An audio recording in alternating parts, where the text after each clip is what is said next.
지금 여러분께서는 크리스천 헤럴드에서 전해드리는 이 새벽을 주님과 2부 함께하고 계십니다.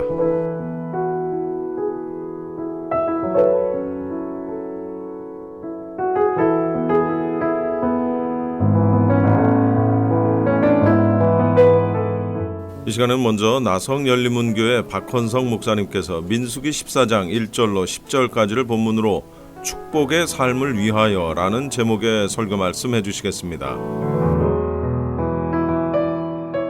오늘 새해 첫 주일입니다. 먼저 새해에는 여러분 모두의 꿈과 소망이 이루어지는 축복의 한 해가 되시기를 주님의 이름으로 축원합니다.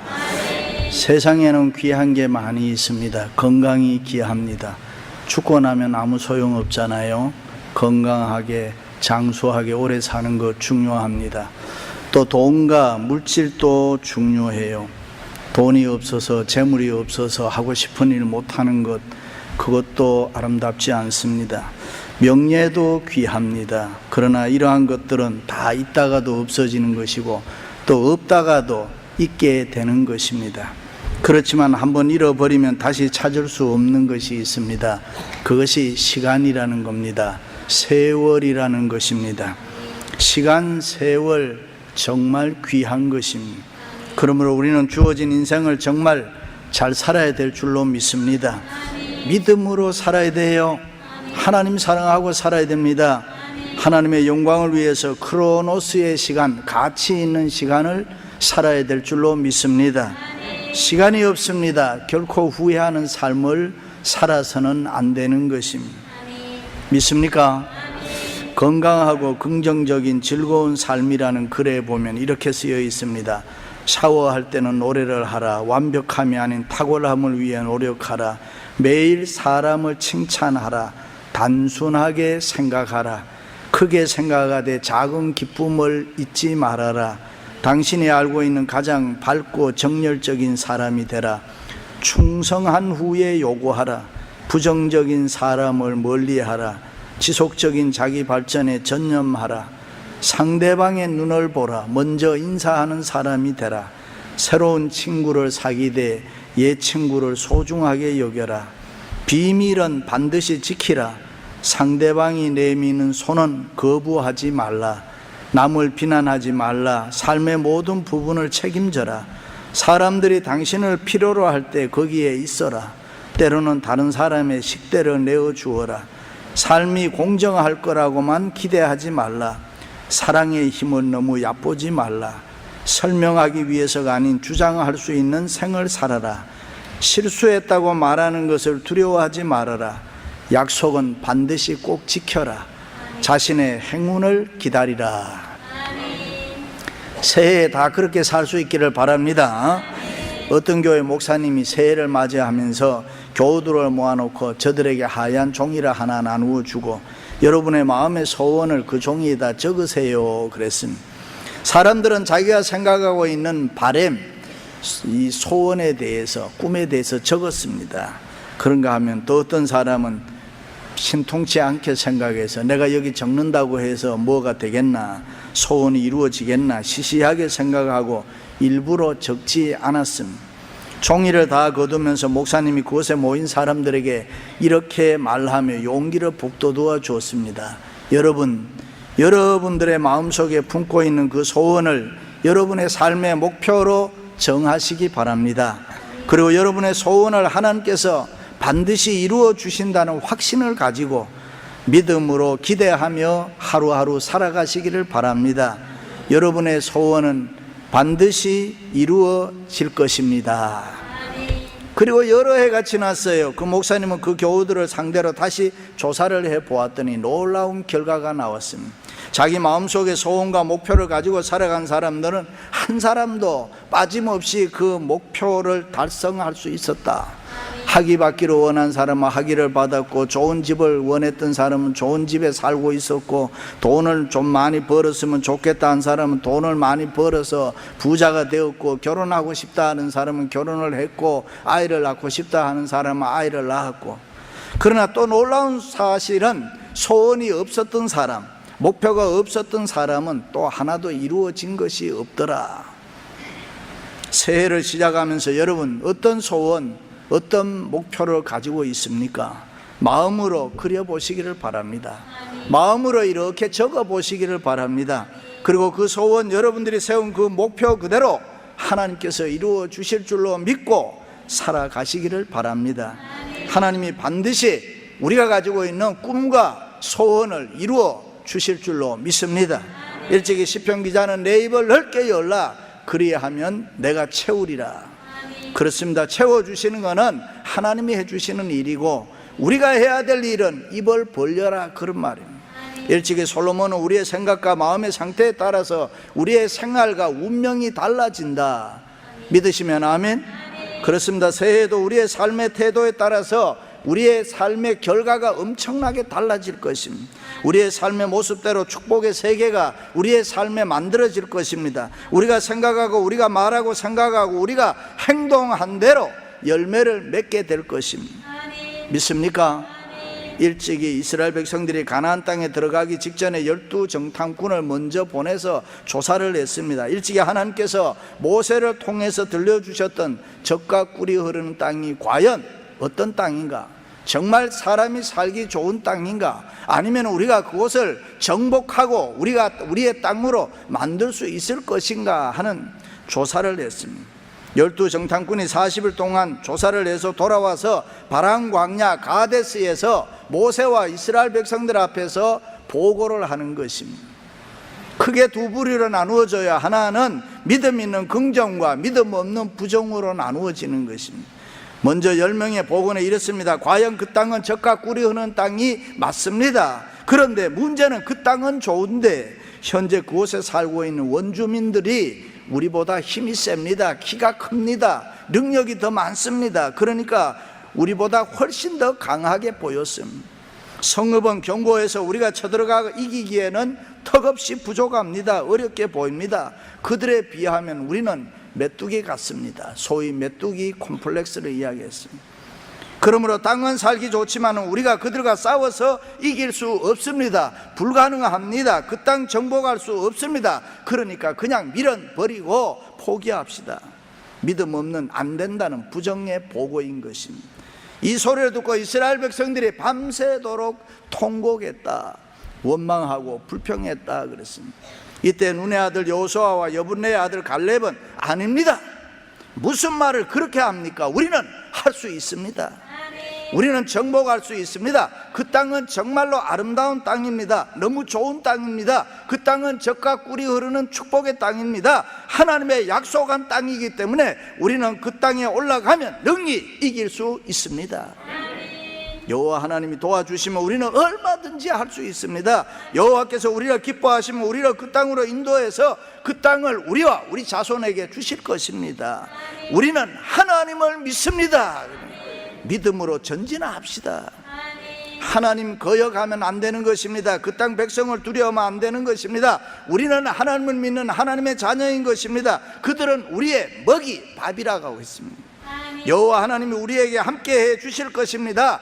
이렇게 여호수아와 갈렙이 계속 믿음의 말, 긍정의 말 된다고 했을 때에 이스라엘 백성들이 화가 나서 돌을 들어 여호수아와 갈렙을 치려고 할 때에 여호와의 영광이 이스라엘 모든 자손에게 나타나셨다. 할렐루야. 그렇습니다. 하나님을 믿는 믿음으로 살면 하나님이 도와주신다고 된다는 긍정으로 살면 여호와의 영광이 우리와 함께 하실 줄로 믿습니다. 그러므로 새해에는 하나님을 신뢰하는 믿음으로 살아가시기를 바랍니다. 여러분 생각에는 어려운 문제, 불가능한 문제도 믿음으로 살면, 믿음으로 생활하면은, 믿음의 생활을 나타내면은 하나님께서 우리를 도와주실 줄로 믿습니다. 기적의 역사가 일어날 줄로 믿습니다. 믿습니까? 우리가 세상을 살면서 같은 사건, 같은 것을 보면서도 어떤 사람은 무엇이 된다 하면 또 어떤 사람은 무엇이 안 된다 그렇게 이야기를 합니다. 왜 그렇습니까? 우리는 그것을 시각의 차이라 그렇게 합니다. 다른 말로 하면 신앙의 차이, 믿음의 차이라는 것입니다. 12명의 정탐꾼이 보았던 땅과 거기 있는 사람, 환경 모두가 다 똑같았어요. 그런데 그것을 보고 온 정탐꾼들의 모습은 둘로 나타났다. 왜 그렇습니까? 시각의 차이 때문에, 믿음의 차이 때문에 그렇습니다. 지금 우리가 살고 있는 이 땅의 삶도 따지고 보면은 우리의 모습이나 우리의 가정이나 우리의 직장이나 우리의 사업이나 우리의 생활이 똑같아 보입니다. 그러나 분명히 다른 것이 있습니다. 그것은 우리가 어떻게 바라보며 살아가느냐, 우리가 하나님을 믿는 믿음이 있느냐 없느냐, 믿음으로 긍정하며 사느냐, 믿음 없는 부정으로 사느냐, 거기에 따라서 보여지는 모습이 다르게 보이는 것입니다. 어떤 문제든지 그것을 바라다보는 내 눈이 신앙적이냐 비신앙적이냐, 성경적이냐 비성경적이냐, 긍정이냐 부정이냐, 우리가 어떻게 바라보느냐, 어떻게 살아가느냐, 거기에 따라서 우리의 삶은 엄청나게 달라지게 돼 있는 것입니다. 행여라도 10명의 정탐꾼처럼 믿음 없는 생각, 믿음 없는 말, 믿음 없는 삶을 살아가면은 안 되는 줄로 믿습니다. 그들은 밖으로는 믿음이 있는 것처럼 보였지만 실상은 믿음이 없었습니다. 하나님을 믿는다고 하는 사람들이었지만은 어려운 일에 부딪히면은 자기가 가지고 있는 그 믿음을 적용하지를 못했습니다. 뒤로 물러났습니다. 쉽게 못한다고 했습니다. 쉽게 안 된다고 했습니다. 그러나 여기 두 사람, 여호수아와 갈렙은 달랐습니다. 된다고 했습니다. 할 수 있다고 했습니다. 믿음으로 살았습니다. 그들은 미래에 적각 꾸려는 땅에 들어가는 축복을 누리게 되는 것입니다. 할렐루야. 그들이 어떻게 그럴 수 있었습니까? 두 가지입니다. 첫째는 그들은 하나님을 믿는 믿음으로 살았습니다. 이스라엘 자손의 온 회중에게 말라여 이르되 우리가 두루다니며 정탐한 땅은 심히 아름다운 땅이라. 여호와께서 우리를 기뻐하시면 우리를 그 땅으로 인도하여 들이시고 그 땅을 우리에게 주시리라 그랬습니다. 10명의 정탐꾼들이 가나안 땅은 안 된다고 할 때, 불가능한 땅이라고 포기하자고 할 때에 여호수아와 갈렙은 그렇지 않다라고 하나님의 말씀 믿음을 가지고 흥분하는 것입니다. 그들이 보고 온 가나안 땅의 현실이 10명이 보고 온 현실과 다른 게 아닙니다. 현실은 똑같았습니다. 환경은 똑같았습니다. 그런데 10명이 절망하고 실망하고 체험하고 있을 때 이 두 사람은 달랐다. 꿈과 소망이 있었습니다. 믿음과 용기가 있었습니다. 10사람이 두려워하며 부정의 말을 할 때에 여호수아와 갈렙은 그렇지 않다라고 믿음으로 맞서고 있는 것입니다. 하나님이 우리와 함께 하시면은, 하나님이 우리를 도와주시면 우리는 그 땅에 들어갈 수 있습니다. 그래. 미래의 축복의 삶을 위해서 우리 모두가 믿음으로 살아가야 됩니다. 그렇게 소리쳤습니다. 여호수아와 갈렙이 어떻게 이런 고백을 할 수 있었습니까? 무엇이 이 두 사람으로 하여금 미래에 대한 꿈과 비전에 대한 확신을 가지고 담대하게 이스라엘 백성들의 영혼을 일깨워 가나안 땅을 정복할 수 있다고 적각 꾸려는 그 땅은 축복의 땅이라고 힘있게 말할 수 있었던 그 저력이 어디에서 나왔습니까? 그것은 하나님을 믿는 믿음이었습니다. 하나님에 대한 절대 신뢰인 것입니다. 여러분, 하나님을 믿는 믿음이 크시기를 바랍니다. 믿음이 뭡니까? 하나님의 생각, 하나님의 눈을 갖게 하는 것이 믿음인 것입니다. 지금까지 여러분들은 여러분의 생각으로, 여러분의 눈으로 이 세상 살았습니까? 아니면은 하나님의 생각으로, 하나님의 눈으로 살았습니다. 새해는 부디 하나님의 생각, 하나님의 눈으로 살아갈 수 있기를 바랍니다. 우리가 주님을 잘 모를 때는 우리의 생각, 우리의 눈으로 이 세상 살아갈 수 있습니다. 교회 다닌 지 얼마 안 될 때는, 초신자의 삶을 살 때는 당연히 그럴 수밖에 없습니다. 그러나 하나님을 내 마음의 주인으로 모시는 순간 우리는 하나님의 눈을 가져야 되고 믿음으로 살아가야 되는 것입니다. 내 방법이 아닙니다. 하나님의 방법으로 살아야 되는 것입니다. 세상 편이 아니라 하나님의 편에 서서 살아야 되는 것입니다. 믿습니까? 그렇습니다. 하나님의 생각, 하나님의 눈을 가지고 믿음으로 세상을 보니까 모든 것이 다 달라지는 것입니다. 사람의 눈으로 보면 어렵고 힘이 드나 하나님의 눈으로, 믿음의 눈으로 보니까 쉽고 세상이 재미있단 말이죠. 새해에도 우리 앞에 어떤 일이 있을지 몰라요. 그러나 믿음의 눈으로 적각 꾸려 흐르는 축복의 땅을 살아갈 수 있기를 바랍니다. 우리 자신의 모습을 보면 그저 그런 사람이다 생각할 수 있습니다. 그러나 하나님을 믿는 믿음으로 살면 우리는 보통 사람들이 아닌 것입니다. 십자가는 더하기 표 아닙니까? 내 인생에 하나님을 더하는 것, 그것이 믿음인 것입니다. 종이 한 장은 쉽게 찢을 수 있지만 철판에 붙은 종이는 절대로 못 찢는 거예요. 믿습니까? 하나님을 믿는 믿음으로 살아갈 수 있기를 바랍니다. 16살 난 어떤 소년이 갈 데가 없어서 유역 해방가 어떤 배 앞을 왔다 갔다 하는데 얻어먹을 거 뭐 하나 없나 굶주린 배를 안고 다니는데 선장의 눈에 띄었어요. 선장이 물어봤어요. 너 배고프지? 예, 배고파요. 너 돈 벌고 싶지? 예, 돈 벌고 싶어요. 너 성공하고 싶지? 예, 성공하고 싶어요. 그래, 그러면 두 가지 명심해라. 첫째, 하나님 잘 믿어라. 둘째, 11조 온전하게 해라. 그가 그렇게 살아서 크게 성공을 했습니다. 그가 콜게이트 치약의 콜게이트 회장인 것입니다. 그렇습니다. 내 인생에 하나님도 하면 불가능은 없습니다. 믿으시면 아멘.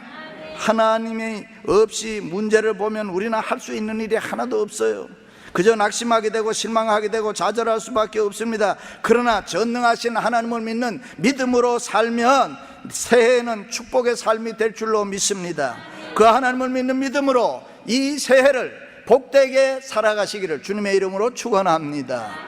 두 번째는 여호수아와 갈렙은 그들은 세상 사람과 다르게 살았습니다.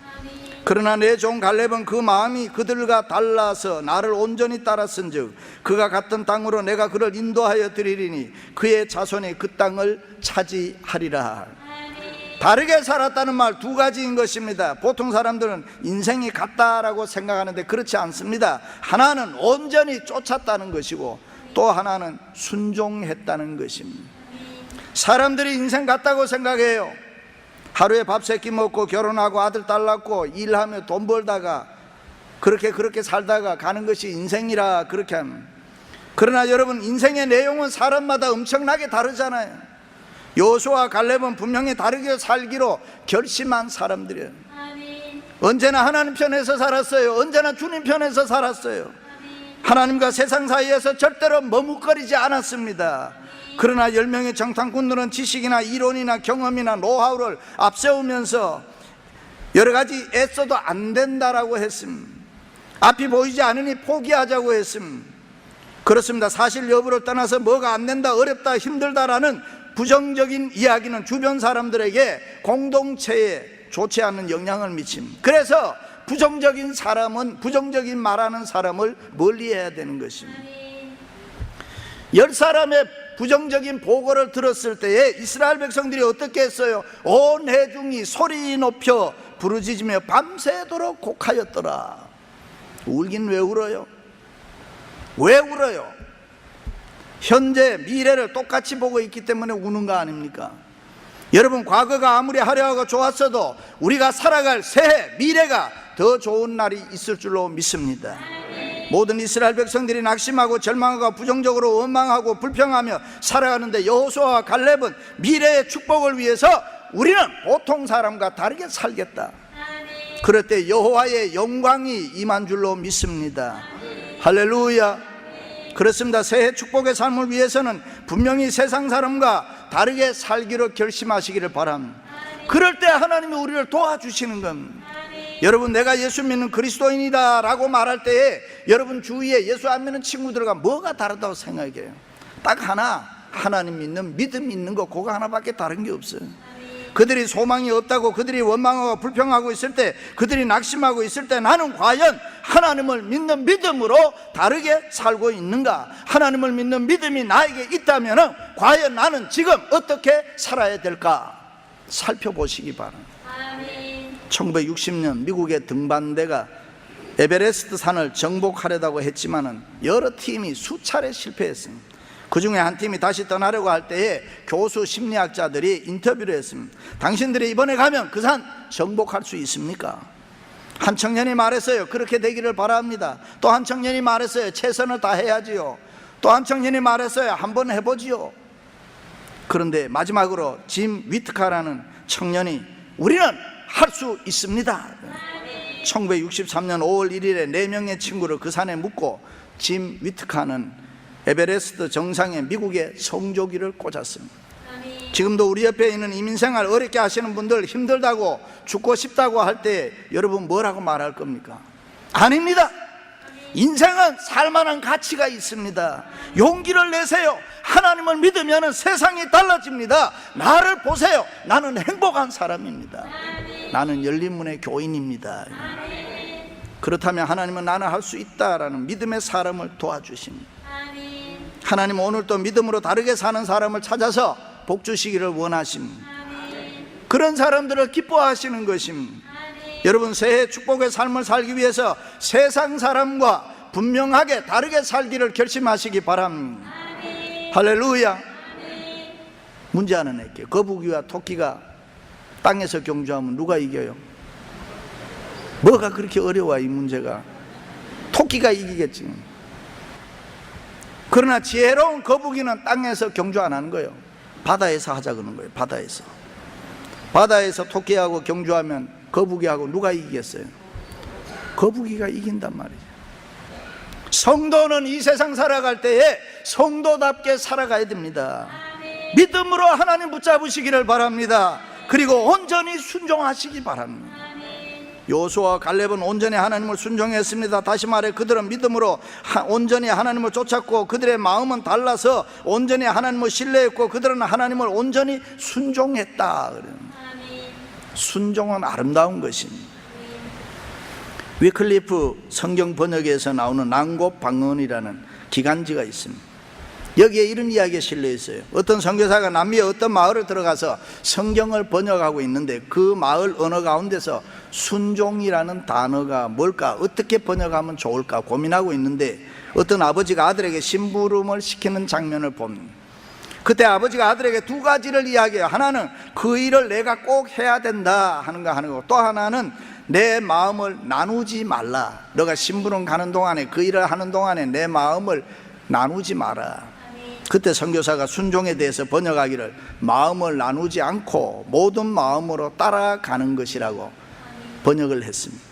그렇습니다. 여러분은 온전한 마음으로 주님 쫓고 있습니까? 그게 순종인 것입니다. 두 마음 아닙니다. 한 마음인 것입니다. 여호수아와 갈렙은 하나님께 자기의 마음을 반만 드리는 것으로는 도저히 만족할 수가 없었다. 그래서 그들은 온전히 헌신하고 온전히 순종했습니다. 그럴 때 하나님께서는 여호수아와 갈렙의 신앙이 옳았다는 것을 많은 사람들에게 증명해 보이기 위해서 그들을 능력의 장중에 붙잡으시고 그들의 삶을 축복해 주셨습니다. 그것이 가나안 정복의 역사인 것입니다. 하나님께서는 믿음으로 순종한 헌신한 그들에게 영광스러운 축복의 삶을 약속해 주셨습니다. 사랑하는 성도 여러분, 여호수아와 갈렙처럼 전능하신 하나님을 믿는 믿음으로 살아가시기를 바랍니다.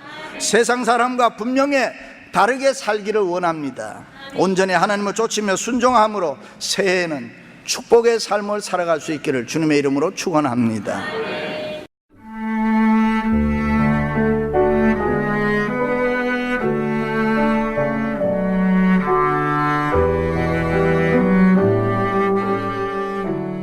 지금까지 하나님 나라의 비전을 실현하는 교회 나성열린문교회 박헌성 목사님의 은혜로운 말씀이었습니다.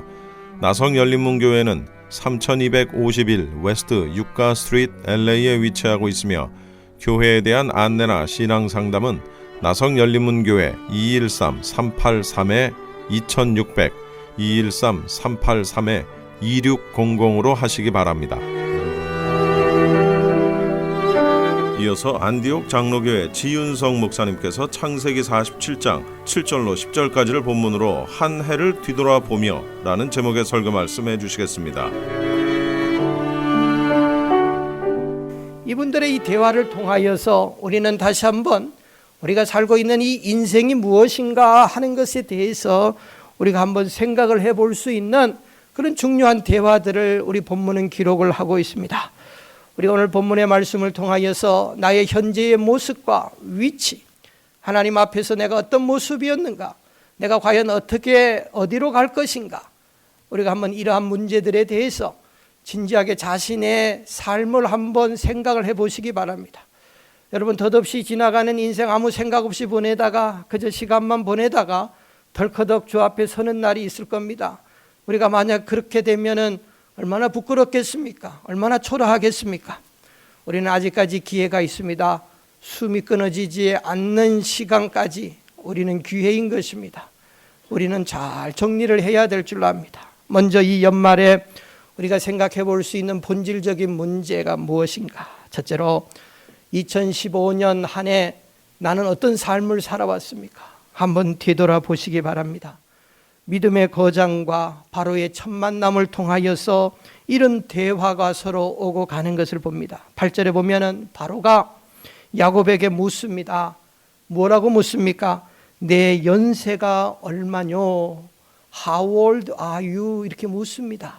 여러분 연세가 얼마입니까? 저는 여러분들의 연세, 여러분들은 뭐 생일은 몰라도 몇 년도 생인 것은 생년인 것은 제가 대부분 다 압니다. 여러분 지금 야곱은 이런 질문을 받습니다. 당신 나이가 얼마입니까? 우리 모두는 이런 질문을 받을 때에 여러분들은 나이 모르는 사람 아무도 없습니다. 그러나 여기서 묻고 있는 것, 만약에 하나님께서 이 시간에 우리 가운데 찾아오셔서 네 나이가 얼마냐 물으신다고 하는 건 하나님의 우리의 모든 것을 아시는 하나님께서 내 생물학적인 나이를 물으시는 것은 적어도 아닐 줄로 압니다. 다시 말하면 네 인생이 어떤 인생이었느냐 그걸 묻고 계실 때에 우리는 준비하셔야 됩니다. 주 앞에 가는 그날까지 시간이 있는데 준비해야 됩니다. 무엇을 준비해야 됩니까? 내 인격의 나이를 점점 키워가야 될 줄 압니다. 네 나이가 얼마냐? 이 말은 네 인격의 나이가 얼마냐? 주님께서 지금 묻고 계실 때 뭐라고 대답하시겠습니까? 최인철이라고 하는 작가가 나를 바꾸는 심리학의 지혜라고 하는 그런 글을 통하여서 그는 이런 말을 했어요. 잘 들어보세요. 나이 40이 되어서도 내 자신이 이럴 줄 몰랐다. 40이 넘었는데도 내가 이럴 줄 몰랐다. 대부분 40 넘으신 분들이 많이 계시는데요. 젊은 날에 나는 40이 되면 지금보다 훨씬 더 고상해질 줄 알았다. 40이 되기만 하면 마법에 걸린 것처럼 저절로 인생을 알게 되고 다른 사람에게 더 관대해지고 무엇보다 더 지혜로운 사람이 될 것으로 기대했다. 그러나 40을 먹고 나서도 나는 그때처럼 여전히 싱거운 농담을 즐기고 노는 것을 좋아하며 무시당하면 발끈하는 옛 성품 그대로다. 이런 고백을 했습니다. 우리 인생의 생로병사, 인생의 사이클 속에서 우리가 아무 노력하지 않아도 가만히 있어도 저절로 나에게 찾아오는 것이 있습니다. 그게 뭡니까? 내 나이가 점점 들어가는 것입니다. 내 얼굴에 주름살이 하나둘 패입니다. 내 머리에 흰머리가 하나둘 늘어가는 겁니다. 그래서 남도 모르게 살짝 염색을 하게 됩니다. 이거는 저절로 찾아오는 거예요. 저도 뭐 이렇게 보니까 과거에는 어느 모임에 가면 제가 서가지고 항상 어디 가서 어른들 보면 인사해야 되는데 제가 어느 자리에 가서 앉아있고 기도하면 벌써 후배들이 찾아와서 먼저 인사를 하는, 제가 인사를 나에게 와서 하는 그런 사람들이 많아졌다는 것을 내가 벌써 이렇게 되었는가. 물론 제가 인사를 해줘야 되는 그런 위치에 있는 분들이 더 많지만 벌써 그렇게 시간들이 훌떡 가버리더라고요. 그런데 여러분 한번 생각해 보십시오. 나이는 이렇게 저절로 찾아왔습니다. 그런데 우리가 꼭 기억을 해야 되는 것은 우리의 겉사람만 이렇게 나이가 들었는데 내 속사람은 어떠냐? 속사람이 여러분 내가 가만히 있다고 나이와 똑같이 자란다고 생각하십니까? 그렇지 않죠? 내가 40이 되면은 40답게 내가 살 줄 알았는데 내가 50이 넘었는데 60이 넘었는데 70이 넘었는데 그렇잖아요. 젊은 사람들은 저 사람 나이가 40이 넘었는데 50이 넘었는데 이런 소리 하잖아요. 60이 되고 70이 돼도 여전히 어린아이와 같은 모습으로 우리는 미숙하게 살아갈 수가 있다는 거예요. 왜냐? 나이와 성숙도가 같이 따라가지 않기 때문이에요. 여러분 어떻습니까? 이상적인 사람은 생물학적인 나이와 더불어서 인격도 고상해져야 됩니다. 너의 인격의 나이가 몇이냐? 우리가 이런 질문을 받을 때에 뭐라고 대답을 하시겠어요? 이 한해 우리는 싫던 좋던 나이가 한 살 더 먹고 흘러가게 되었습니다. 인격의 나이가 과연 거기에 맞게 성장을 하고 자라났습니까? 시인 괴테는 이렇게 말을 했어요. 인생아, 네 나이가 몇이냐? 여러분 나이가 몇입니까? 짐승으로 산 나이는 짐승의 나이고 사람으로 산 나이는 사람의 나이다. 사람답게 산 나이가 몇 살이냐? 우리가 잘 아는 아브라함 링컨 대통령이 그의 선거를 도왔고 그에게 후원했던 절친한 친구가 한 분을 소개했어요. 당신의 정부 광료에 내가 한 분을 소개해 드릴 테니 요직에 좀 사용해 달라고 청탁을 받았습니다. 링컨이 그렇게 하겠다고 먼저 그 사람 나에게 보내주면 인터뷰를 하겠다고 했습니다. 그래서 친구가 소개한 사람이 링컨을 찾아왔습니다. 그런데 링컨은 그 사람 얼굴을 한번 쳐다보더니 다시 돌려보냈습니다. 다시 돌아가시오. 나는 당신을 쓸 수 없어. 그래서 그분은 돌아가게 되었습니다. 소개해준 친구가 무안해서 링컨에게 물었습니다. 아니, 처음부터 거절할 바에야 보내지 말라고 하든지, 내가 생각해서 당신에게 보내줬더니 왜 당신은 얼굴만 쳐다보고 그 사람을 안 된다고 퇴짜 주고 돌려보냈소? 그때에 링컨은 이렇게 말했습니다. 내가 그 사람 얼굴 보니 인상이 고약해서 돌려보냈소. 아니, 인상하고 일하는 거하고 무슨 상관이요? 묻습니다. 그때 링컨은 그 유명한 말을 했습니다. 사람의 얼굴은 곧 그 사람의 이력서와 같은 것인데 그 인상에서 나이값을 못하면 그 사람은 일할 사람이 아니다. 이렇게 이야기한 겁니다. 얼굴은 그 사람의 이력서입니다. 얼굴은 그 사람의 모든 것을 반영을 하고 있다고 하는 거예요. 여러분들 어떻습니까? 내 나이가 얼마입니까? 그것은 내 얼굴에 나타나는 거예요. 내 얼굴에 주름이 패인 것을 말하는 게 아니에요. 내 얼굴에 표정을 말하는 거예요. 내 얼굴에 평안함이 있는 걸 말하는 거예요.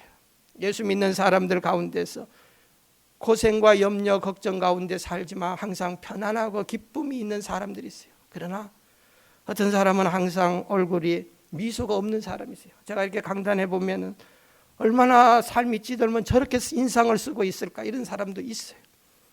저 사람이 내가 뭐가 미웠고 내 앞에서 저렇게, 서로 우리는 1대1로 대면하잖아요. 저는 이렇게 봅니다. 왜 저렇게 인상을 팍 쓰고 앉아 있을까? 내가 뭐가 그렇게 미울까? 이렇게 막, 물론 그건 아니에요. 그건 아니에요. 근데 삶에서 힘들기 때문에, 뭐 여러 가지 이유 때문에 내 삶이 그렇게 힘들어서 내 얼굴에 인상이 그렇게 찌푸러져 버린 거예요. 여러분, 우리 그리스도인들은 얼굴을 펴셔야 돼요. 보톡스로 얼굴 펴지 말고 마음의 기쁨과 평안과 행복으로, 이게 곧 내 나이, 인격의 나이를 반영을 하고 있습니다. 예수 믿는 사람은 고난 가운데서도, 스데반 집사님이 핍박 가운데서도 사람들이, 원수들이 돌로 집사님을 때려서 죽이려고 할 때도 그 얼굴은 천사의 얼굴같이, 비록 돌에 맞아서 피는 흘리시지만 천사의 얼굴과 같았다. 이게 그리스도인의 얼굴의 모습이 된다는 거예요. 네 인격의 나이가 얼마냐? 우리가 이 질문을 받아보시기 바랍니다. 또 여러분들, 네 나이가 얼마냐? 우리 하나님이 찾아오셔서 이 연말에 우리에게 묻습니다. 이것은 네 영적인 나이가 얼마냐? 우리에게 묻고 계시는 것입니다. 다시 말하면은 영적인 나이가 무엇입니까? 네가 예수 믿은 지가 몇 년 됐느냐? 그런 거 묻고 계시겠습니까? 네가 교회의 직분자인데, 네가 교회 목사인데, 장로인데, 집사, 권사인데 몇 년 동안 일했느냐? 그거 영적인 나이가 몇이냐 묻고 계실 때 그거 묻겠습니까? 저는 1994년 10월 18일 목사 안수 받았습니다. 22년 됐습니다. 정확하게. 저는 그걸 알고 있습니다. 네 나이가 몇이냐, 영적인 나이가 몇이냐, 그거 묻는 거 아닙니다. 하나님 앞에서 네가 어떻게 살아왔느냐. 우리 그리스도인들은 영적인 나이를 알고 점점 이 나이를 성장시켜 가야 돼요. 교회 안에 다니는 신자들 가운데서 우리가 분류할 수가 있습니다. 예수를 못 만나고 그저 교회 오는 사람들이 있어요. 이 본 어게인 하지 않은 성도라, 중생하지 못한 성도라 충분히 교회 안에 있습니다. 충분히 있어요. 그러나 예수를 만난 사람들 가운데서도 본 어게인 했다. 우리가 뭐 이제 미국의 통계를 낼 때에 11조 하는 성도, 교회 출석하는 성도, 미국 사람들은 갤럽에서 조사할 때 좀 다릅니다.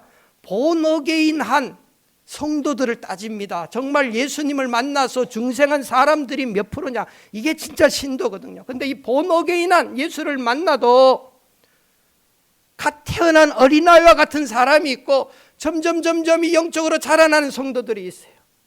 여러분들은 지금 네 나이가 몇이냐 하나님이 물으실 때에 너는 본 어게인 하고 나서 네 영적인 나이가 몇이냐 물을 때 몇 살이라고 여러분 자신 있게 대답할 수 있을까요? 글쎄 잘 모르실 수가 있어요, 대부분. 그러나 기준은 있습니다. 기준은 있습니다. 내가 예수는 믿었는데 아직까지 나는 나이가 2살, 3살밖에 안 된 사람, 예수는 믿은 지 10년, 20년, 내가 목사가 된 지 20년이 넘었는데 제가 나이가 영적인 나이가 1살일 수도 있고 2살일 수도 있어요. 그 기준은 무엇이냐? 고린도전서 13장 11절에 보면 사랑장에 보시면 이런 말씀이 있어요. 내가 어렸을 때는 이게 뭘 말합니까? 말하는 것이 어린아이와 같고 깨닫는 것이 어린아이와 같고 생각하는 것이 어린아이와 같다가 신앙생활하면서 교회생활하면서 직분을 맡았습니다. 뭐 있든지 없든지 간에 관계없어요. 그걸 말하는 게 아니라 말하는 거 들어보면 알아요. 저 사람이 신앙의 수준을 알아요. 생각하는 거 들어보면 알아요. 어린아이인지 자랐는지 미숙한 사람인지 아닌지 알죠. 왜 모르겠어요? 알죠. 왜 모릅니까? 여러분 LA에서 무슨 장사 20년 하는 한 직업에서 장사한 사람, 그 사람들 고수입니다. 도사입니다.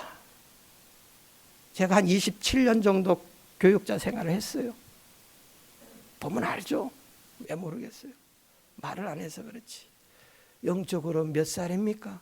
말하는 것이 어린아이와 같고 생각하는 것이 어린아이. 어떻게 저런 생각이 나올까? 저 가끔가다 그렇게 뭐 말은 안 하지만 그런 분들도 있어요. 역시 또 생각이 다르구나. 저분 훌륭하구나. 이런 분도 있지만 어떻게 저 입에서 저런 말이 나올까? 저런 유치한 말이. 왜 그렇습니까? 어린아이기 때문에. 네 나이가 몇이냐? 네 영적인 나이를 키워왔느냐?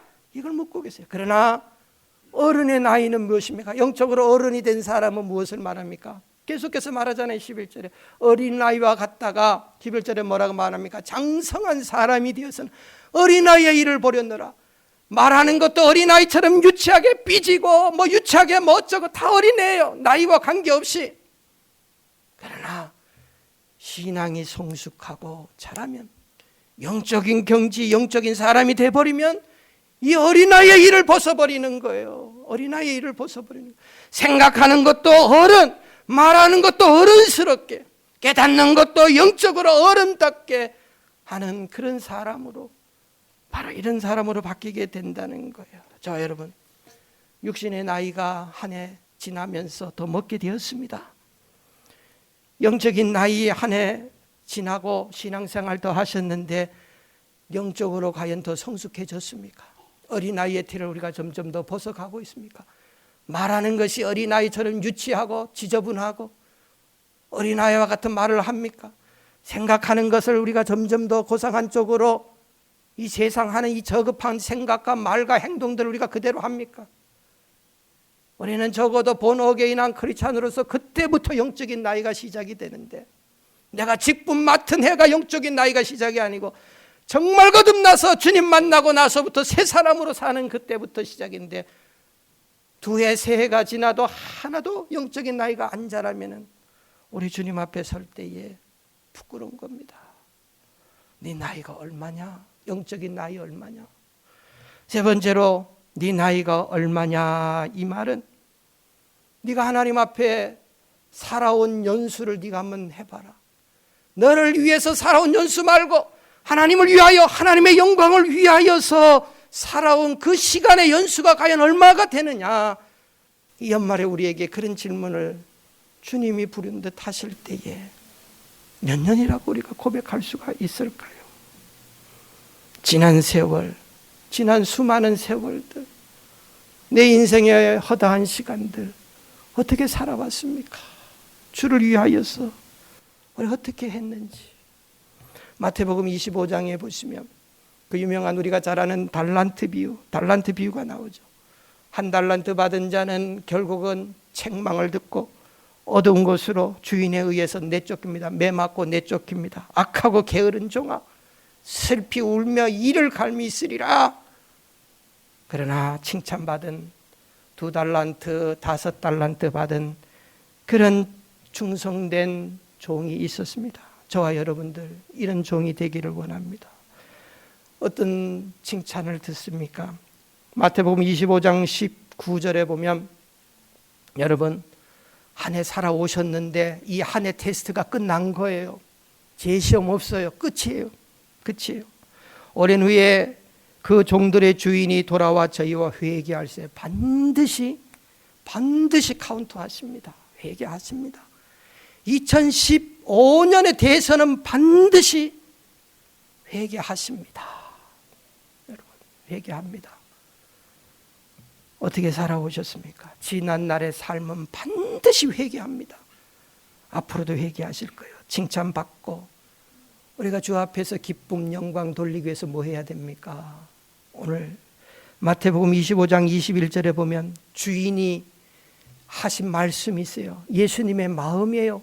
심판주가 되시는 주님께서 어떤 근거로 심판하실까에 대해서 바로 판단의 기준, 하나님의 법전입니다. 이게 그 주인이 이르되 잘하였도다 칭찬받는 자들에게 두 가지 근거로 2달란트, 5달란트 받은 자들에게 칭찬하셨어요. 잘하였도다 그러면서 뭐가 잘했습니까? 두 가지입니다. 착하고 충성된 종아, 내가 작은 일에 충성하였으면 내 주인의 즐거움에 참여할지어다. 착하고 충성된 종아, 이거는 5달란트 받은 자, 2달란트 받은 자에게 똑같은 말씀이었어요.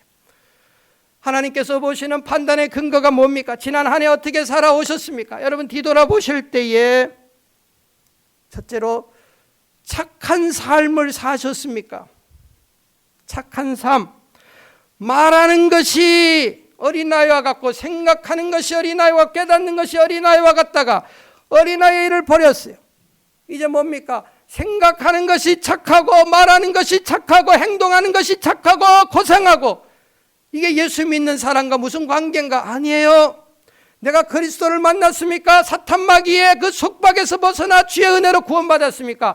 이제 받은 증거가 있어요. 그 삶에 나타나는 게. 그게 뭡니까? 그게 착함이에요. 착함. 예수 믿는 사람이 못된 사람이 너무 많아요. 말하는 게 못됐어요. 예수 믿는 거 아니죠. 심판주가 아니라고 하시는데, 그거는 에베소서 5장 8절에 보면 너희가 전에는 어두움이었더니 이제는 주 안에서 빛이라. 빛의 자녀들처럼 말하. 빛의 자녀가 뭡니까? 빛의 열매는, 빛의 자녀는 빛의 열매가 나는 거예요. 하나님의 자녀는 하나님의 자녀의 열매가 나는 거예요. 뭡니까? 모든 착함과 의로움과 진실함에 모든 것에 착해야 된다는 거예요. 말하는 것, 생각하는 것, 모든 행동들이 착해야 돼요. 의식적으로 예수 믿는 사람들은 착하게 해야 돼요. 의식적으로. 이게 예수 믿는 사람이에요. 그래서 착하고 충성된 종아 그랬어요. 먼저 네가 착하게 살았구나. 네 마음에 고상하고 착했기 때문에 네가 남겼구나. 주님의 판단의 기준입니다. 절대로 못되게 굴면 안 됩니다. 못되면 안 돼요, 사람이. 그리스도인들은 착해야 됩니다. 첫째로 착한 것이, 착하게 살아온 해가 몇 년이냐? 네가 하나님 앞에서 산 삶이에요, 그게. 또 두 번째로 착하고 칭찬받는 인생은 충성입니다. 충성. 착하고 충성된 종아, 내 주인의 즐거움에 참여할지라. 충성하셨습니까? 충성, 뭐가 충성일까요? 저는 이 충성에 대해서 미국의 전직 대통령이셨던 지미 카터 대통령을 생각 안 할 수가 없어요. 뭐 우리가 잘 아는 대로 그분은 단임을 할 수밖에 없었던, 인기가 없었던 대통령이지만 퇴임 후에 많은 일들을 하셔서 노벨 평화상, 우리 또 한반도도 여러 번 방문하시고 북한도 방문하시고 하셨던 분인데, 우리가 잘 아시는 대로 지금 나이가 92살이신데 저분이 지난 8월 달에 뭐 헤비타트 운동, 뭐 집 지어주기 운동, 뭐 여러 운동을 많이 하셨죠. 그런데 지난 8월에 여러분들 아마 뉴스를 다 접하셨을 거예요. 카터 대통령이 흑색종암이라고 하는 희귀암이 걸리셨어요. 그래가지고 그 암이 뇌까지 전이 돼서 의사들이 판단하기를 이제 생명이 6개월에서 길어야 1년이다 이렇게 판단을 하셨어요. 그래서 이제 이 집안 대변인이 그거를 발표를 했죠. 그래서 세상에 알려졌습니다. 그게 지난 8월 달이에요. 그런데 카터 대통령은 이제 생애가 한 8개월 정도 평균 남았다 하니까 그 삶을 정리하기 위해서, 저분이 젊었을 때부터 봉사했던 자신의 이 고향 조지아주 플레인스라고 하는 지역의 마라나타 침례교회 성도로서 카터 대통령이 주일학교, 우리가 대통령 시절에도 주일학교 교사로 수고했던 건 잘 알아요. 지금 저분이 90이 넘어서도 그 마라나타 교회의 장년부 성경 공부 인도하는 성경 공부 교사였어요. 그런데 카터 대통령이 이제 이 성경 공부 반을 한 1년 정도 못하고 세상 떠난다 하는 이 소식이 들리니까 많은 사람들이 카터 대통령의 이 공부를 배우기 위해서 찾아왔어요. 그래갖고 뭐 여러분 신문 같은 데 보면 어떤 주일에는 막 한 1마일, 2마일 차들이 도로에 꽉 찼어요. 막 타주에서 와서 마지막 카터 선생님의 이 성경 공부를 배우고 싶다고 저분이 사랑을 전하고 막 그렇게 했어요. 끝까지. 참 놀라운 일이죠. 그런데 더 놀라운 것은 2주 전에 뉴스 보신 분 계실 거예요. 2주 전에 다시 카터 대변인이 발표를 했습니다. 뇌로 전이된, 뇌종양까지 전이된 모든 암이 생물학적으로 100% 완쾌됐어요. 카터가 다 치유함을 받았어요. 뭐 여러분 한 9월이나 신문 카터를 치면은 그때 카터가 많은 사람들에게 이 고통 가운데서 평안함을 누리고 전도하고 성경 말씀 가르치고 하는 그런 내용들을 쭉 가요. 그때는 병중에 있었어요. 그런데 기적적으로 하나님이 치유해 주셨어요. 제가 그걸 말씀을 드리고 싶은 게 아니에요. 여기까지도 귀한 분이에요. 그런데 지난 주일날 여전히 카터는 성경 공부를 인도하셔야 되는데 성도들이 많이 모여 있었는데 25분 지각을 했어요. 근데 그 타이틀, 제가 뭐 자세한 건 모르는데 신문 타이틀이 한국 신문에 난 거예요. 25분 처음 지각을 했어요. 처음 평생. 처음 지각을 했어요. 25분. 성도들을 기다리게 해놓고. 왜 지각을 했느냐? 여러분 잘 알 거예요. 카터 대통령의 손자 제레미 카터가 그 전날 밤 잠을 자다가 심장마비로 죽었어요. 손자가 죽었다고요. 카터가 2주 전에 완치를 받았는데 세상 사람이 다 좋아했는데 그래갖고 손자가 죽어가지고 그 집을 방문하고 아마 뭐 보고 그래서 지각을 한 거예요. 근데 신문 제목이 처음으로 25분 지각했다. 대단하지 않을까요? 훌륭하지 않습니까, 여러분? 충성이 뭡니까? 전 충성을 이렇게 이야기하고 싶어요. 충성은 주인의 기쁨을 드리는 거예요. 나를 위해서, 종을 위해서 있는 게 아니에요. 주인이 기뻐하면 그게 종으로서 충성한 거예요. 충성이 뭐예요? 작은 일에도 충성하는 거예요. 작은 거 충성 안 하는데 큰 거로 맡기지 않아요. 착하고 충성된 종아, 내가 작은 일에 충성하였으며. 충성이 뭡니까? 더 중요한 게 있어요. 처음부터 끝까지 똑같아야 돼요. 왜 그렇게 변하는 게 많습니까? 뒤집혀지는 게 많습니까? 어린아이예요. 행동하는 게 어린아이예요. 수준이 어린아이예요. 마라톤의 경주자의 우승자는 결승점에서 1등으로 도달해야 돼요. 처음에 스타트 할 때에 1등으로 출발하는 게 아니에요. 마지막에 주 앞에 서는 날, 이게 충성이에요. 변하지 않고 신앙의 경주에서 끝까지 이렇게 달려가는 거예요. 이게 충성이다. 저는 카트를 생각 안 할 수가 없어요. 참 훌륭한 신앙인이다. 주 앞에서 칭찬 듣겠다.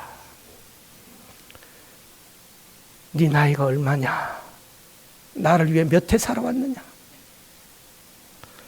두 번째로 한 해를 보내면서 우리는 돌아갈 본향이 있는 나그네임을 우리가 기억을 하시기를 바랍니다.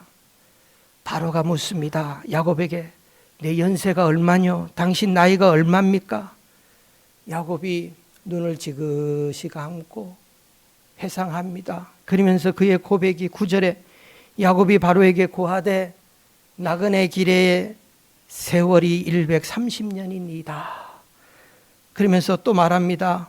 나그네 길의 세월이, 나의 연세가 얼마 되지 못하니 우리 조상의 나그네 길의 인생, 내가 나그네 길의 인생이요, 내 할아버지 아브라함, 아버지 이삭, 그분들의 삶이 나그네 길이었습니다. 인생이 뭡니까? 인생은 나그네 길의 세월이라는 거예요. 베드로전서 1장 17절에 나그네 인생이라 2장 11절에 나그네와 행인이다. 뭐 최희준 씨가 인생은 나그네 길, 그분이 나이가 지긋하게 불렀으면 더 좋았을 텐데 젊었을 때 그 노래를 참 득도하신 분인 것 같아요. 어떻게 그걸 깨달았을까? 그러나 나그네 인생길은 무엇을 의미합니까, 여러분? 나그네 인생길은 첫째로 언제나 돌아갈 고향이 있는 사람을 말합니다. 여기서 천년 만년 살 것 같아도 절대로 나그네는 살 수 없어요. 여러분, 아무리 세상이 좋고 만족스러워도 여러분 절대로 시간과 세월이 나를 붙잡아 주지 않습니다. 천년 만년 못 삽니다. 여기서 내가 살 것처럼 계획하고 꿈을 가져도 못 삽니다. 그게 나그네 인생이에요. 그게 나그네 인생. 이걸 깨달아야 돼요, 하나님의 사람들. 이게 깨달으면 깨달아질수록 영적인 사람이 됩니다. 돌아갈 고향이 있다는 거예요. 나그네 인생길은 뭡니까? 삶이 고달프다는 거예요. 괴롭다는 거예요. 우리가 여행을 가서 모처럼 좋은 호텔에서 푹 쉬다가 옵니다. 집에 돌아옵니다. 집에 돌아와서 하는 말이 여행 가서 잘 먹고 잘 쉬다가 옵니다. 그러나 집에 딱 도착하면서 하는 말이 집이 제일 좋다. 집 나가면 고생이다. 편안하게 인생 산 사람도 있을 거예요. 괴로움으로 인생 산 사람도 있을 거예요. 그러나 나그네 인생길 괴롭습니다. 힘듭니다. 야곱이 나그네 인생길 어떤 인생을 살았다고 말합니까? 9절에 보면 우리 조상의 나그네 길에 세월에 미치지 못하나 험악한 세월을 보냈나이다. 내 인생을 험악한 시간들.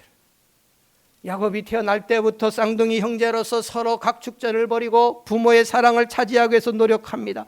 이기기도 하고 지기도 하고 형에게 밀려서 도망가고 외삼촌 라반의 집에서 종 아닌 종살이 하면서 20년을 보내고 또 재산을 얻고 왔지만 또 형 에서가 추격해오고 야복강에서 천사와 씨름하다가 또 한 대 맞고 위골되고 디나가 강간을 당하고 가장 사랑했던 아내가 세상을 떠나고 요셉이 또 죽은 줄로만 알고 보낸 세월이 수십 년. 얼마나 힘든 인생. 이게 인생이라는 거예요. 편안한 인생이 있습니까? 나이 많이 드신 권사님들, 장로님들, 내 나이 자랑이 뭡니까? 내가 몇 살이라고 하는 자랑이 뭡니까? 그 계급장은 고생과 수고의 자랑이에요. 이게 인생이라는 거예요. 시편 90편 10절에 모세가 그런 말씀 고백하지 않았습니까? 우리 연수가 70이요 강건하면 80이라도 그 연수의 자랑은, 우리의 자랑은 수고와 슬픔뿐이요 신속히 간이 날아갈 뿐이다. 우리의 나이 먹은 자랑은 수고와 슬픔의 자랑이에요. 한 해 더 살면 그만큼 수고가 있고, 죄악된 세상, 마귀가 공중권세 잡은 세상, 죄의 저주 아래 놓여있는 이 세상 속에서 수고와 슬픔이 떠날 날이 없어요. 돌아갈 고향이 있는 나그네 인생. 여러분, 그 말이 실감이 납니까? 실감이 나지 않아도 먼 훗날인 것 같아도 인생은 짧습니다. 야고보서 4장 14절에 너의 생명이 무엇이냐? 잠깐 보이다가 없어지는 안개니라. 아침 이슬과 같아요. 안개 같아요. 피다가 어느 순간 해가 뜨면 사라져버려요. 이게 인생이에요. 얼마나 많은 분들이 지난 세월 속에 우리 곁에서 흔적을 남기고 주 앞에 돌아갔습니까? 여러분, 그런 생각이 안 드십니까? 우리 어머니 살아계실 때에 우리 어머니 늘 그래. 네가 아버지만큼만 살면 너는 10년 더 살고 간다. 지금 가만히 보니까 한 7년, 6년 반 더 살면 우리 아버지만큼 사는 거예요. 아무것도 시작도 안 한 것 같은데. 여러분, 지난 한 해를 보십시오. 얼마나 빨리 갔어요. 얼마나 빠른지 저는 가끔가다 체크를 잘 안 쓰다 보면 2014년인지 15년인지 그걸 헷갈려요. 우리 이충권 장로님은 더 헷갈려서도 1905년이라 아까 기도하셨는데 전 그 이해가 가요. 헷갈려요. 이렇게 살다가 가는 거예요, 여러분. 시간이 긴 것 같지만 지나가 보면 금방에 우리 권사님들 왜 그렇게 빨리 갔을까? 가끔 가다 그러잖아요. 너는 나이 안 먹나 보자. 저 이런 소리 몇 번 들었거든요. 젊은 사람들이 뭐라 그러면 그만큼 빨리 갔다는 거예요. 빨리 온다는 거예요. 뭐 해야 되겠어요? 저는 이 시간 두 가지. 첫째로 사랑하세요. 성도들 간에 사랑하는 거예요. 카터 대통령이 그 죽음을 앞두고 한 말이에요. 죽진 않았잖아요. 다시 태어났잖아요. 서로 사랑하라. 여러분, 미워할 시간이 없어요. 사랑할 시간도 부족한데 가족끼리 사랑하세요. 남편과 아내가 자식, 부모, 형제 사랑하세요. 교회 안에들 성도들 간에 사랑하세요. 목회자 사랑하고 또 성도들 서로 목회자가 사랑하고 하나님이 원하시는 게 바로 이겁니다. 여러분, 시간이 많지 않아요. 누구에게나. 또 한 가지 충성하는 겁니다. 충성하는 겁니다. 살같이 빠른 광음을 주의에 아끼세 찬양이잖아요. 온 몸과 마음을 바치고 힘써서 일하세요. 화살같이 가는 인생 금방 갑니다, 여러분. 기회가 없다는 거예요. 결론을 맺습니다. 여러분, 어떻게 삶을 살아가겠습니까? 나그네 인생길. 그러나 정처 없이 사는 거 아니에요. 방황하면서 사는 인생길 아니에요. 나그네 인생길이지만 우리는 돌아가야 될 고향집이 있는 나그네고 갈 곳을 아는 나그네고 내가 이곳을 방황하는 인생인 것 같았지만 절대로 지난 한 해 동안 고생하고 힘들고 어려운 삶이었지만 여러분 믿음의 눈을 뜨고 보세요. 실패한 삶이라고 생각하지만 아니에요. 넘어졌을 때에 하나님께서 우리를 일으켜 주셨고 업어가셨고 지켜주셨고 인도하셨던 하나님의 동행이 함께 하셨던 인생길이라는 거예요. 내 인생길을 하나님이 붙잡아 주셨어요. 앞으로도 영원토록 우리와 함께 하시겠다고 약속을 해 주셨어요. 실패하지 않아요. 하늘나라 목표를 가지고 소망을 가지고 살아가는 거예요. 그러나 나그네이기 때문에 정처 없이 나침반도 없이 방황하는 인생 아닙니다. 주님께서 빛이 되시고 길이 되시고 인도자가 되시고 항상 눈동자와 같이 우리를 지키시고 보호하시는 이게 바로 믿음의 삶의 신앙의 경주인 것이에요. 그렇기 때문에 무엇입니까? 여호와 이레 되시는 하나님이 도와주시기 때문에 낙심하거나 좌절하거나 넘어질 필요가 없어요. 여전히 하나님은 나를 도와주시고 내 인생길은 여전히 소망이 있고 꿈이 있고 하나님의 인도하심이 있다고 하는 것을 가지고 우리가 한 해를 매듭을 잘 짓고 새해는 다시 하나님 주시는 세임과 용기로 사는 거예요. 용기로 사는 거예요. 우리가 잘 아는 대로 빌립보서 4장 6절 아무것도 염려하지 말고 여러분 내년에 경기가 어쩌다 저쩌다 세상 사람들이 하는 말 듣지 말고 아무것도 염려하지 말고 오직 모든 일에 기도와 간구로 하나님께 맡기고 하나님께 아뢰고 그 인생을 사세요.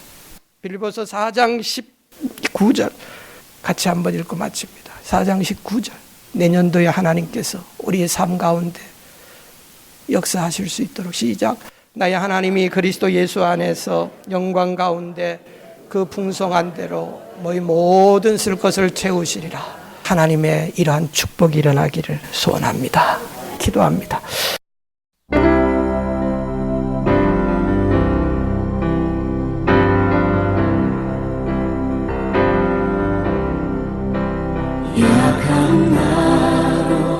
지금까지 사랑과 비전이 넘치는 행복한 교회 안디옥 장로교회 지윤성 목사님의 설교 말씀이었습니다. 안디옥 장로교회는 2720 몬트러스 애비뉴 몬트러스 91020에 위치하고 있으며 교회 전화번호는 818-249-2871 818-249-2871번입니다.